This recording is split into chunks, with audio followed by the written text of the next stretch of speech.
Olá, meus amigos, Shalom Aleichem, sejam todos bem-vindos mais uma vez ao nosso devocional.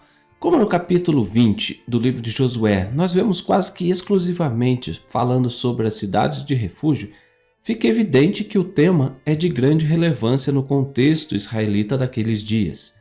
Consequentemente, traz muitos ensinamentos para nós, mesmo mais de 3.000 anos depois. O texto diz lá no versículo 4, fugindo para algumas dessas cidades, pôr-se-á à porta dela e exporá o seu caso perante os ouvidos dos anciãos da tal cidade. Então o tomarão consigo na cidade e lhe darão lugar para que habite com eles. Quando lemos o texto da Torá, lá em Números capítulo 35, onde Moisés determina que o povo de Israel tivesse 6 cidades de refúgio, podemos aprender vários detalhes importantes, mas aqui existe algo que não estava descrito antes. Isso é bem comum no texto bíblico, onde algo complementa aquilo que já havia sido escrito.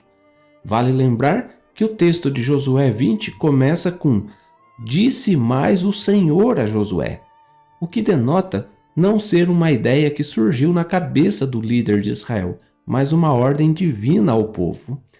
Mas qual a novidade aqui no texto lido? Deus mostra a Josué que aquele que cometesse um homicídio involuntário, além do fato de ter que fugir para uma cidade de refúgio, deveria expor aquilo que aconteceu perante os anciãos daquela cidade. Não era permitido simplesmente fugir e fingir que nada havia acontecido.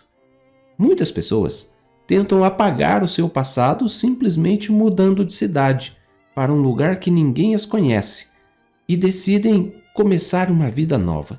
E isso geralmente não funciona. Fugir do passado não vai te garantir um futuro melhor. Temos um exemplo claro disso na própria Torá com a história do patriarca Jacó. Após roubar a bênção de Esaú, seu irmão, ele teve que fugir, porque o próprio Esaú queria matá-lo. Veja como a situação é semelhante, pois o homicida fugia para a cidade de refúgio justamente para que não fosse morto por vingança. Anos mais tarde, Deus fez com que Jacó saísse da casa de Labão e fosse ao encontro de Esaú para resolver o seu passado. Felizmente, ao se encontrarem, os irmãos se abraçam, se beijam e depois cada um segue o seu caminho em paz. De igual forma, acontecia com o homicida involuntário, que não ocultava o ocorrido, e assim ele seria abrigado e aceito na cidade de refúgio, onde deveria ficar pelo menos até a morte do sumo sacerdote. Depois disso, se desejasse, poderia voltar para sua terra e seus familiares. Há um texto muito relevante nas palavras do rei Salomão, lá em Provérbios capítulo 28, versículo 13, que diz que aquele que encobre as suas transgressões jamais prosperará, mas o que as confessa e deixa alcançará a misericórdia. Quando entendemos nossas falhas pessoais, passamos a entender também onde estamos errando, e isso nos possibilita corrigirmos nossos erros. Como já disse, fugir do passado não garante um futuro melhor. E Salomão aponta que nunca, jamais vai prosperar aquele que encobre, ou seja, reconhece, mas oculta, finge que não fez nada de errado.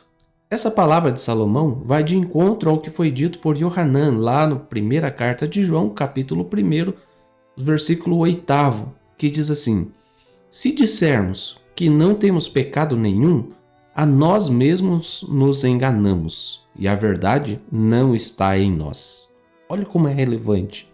No verso seguinte, também coincide com o que disse o rei Salomão. João disse: "Se confessarmos os nossos pecados, ele é fiel e justo para nos perdoar os pecados e nos purificar de toda a injustiça." O caminho para a misericórdia é confessar nossos pecados. E aí Deus pode nos perdoar quando fazemos techuvá com um coração sincero. E mais, Ele mesmo nos purifica de toda a injustiça. A Bíblia nos fala lá em Malaquias capítulo 3 que Deus purificaria o seu povo e Ele é como o fogo do ourives. E para que o ouro seja purificado e moldado, precisa passar por um processo de purificação, assim como a prata, assim como tudo que é precioso.